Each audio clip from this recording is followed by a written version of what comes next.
আরে আমিও তো ছোট কি হবে হয়ে গেল, কেউ আছো নাকি? আমাকে বাঁচাও। রোশনা সকাল থেকে কোথায় গায়েব হয়ে গেল? আরে তুই গায়েব করেছিস নাকি? আরে না না, তাহলে কি তুই গায়েব করেছিস? আরে না না, তাহলে কি গোলাপ স্যার তুই? আরে না না, ঠিক আছে বলতে হবে নি, আমি খুঁজে বার করে নেবো। এখন বল রশনিকে কে লুকিয়ে রেখেছে?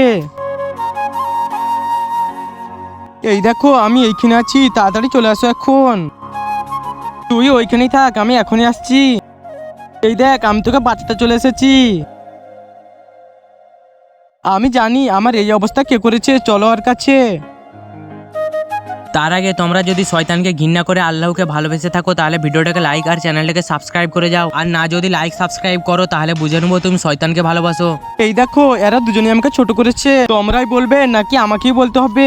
আমরা শুনে পড়েছিনু যে তুমি রশনির নামে এই ঘরটা অর্ধেকটা লিখে দিচ্ছ, ওই জন্য আমরা দুজনে এই প্ল্যানটা করেছিনু আর ওকে ছোট করে দিয়েছিনু। এখন আমি তোমাদের কাউকে ছাড়বো নি।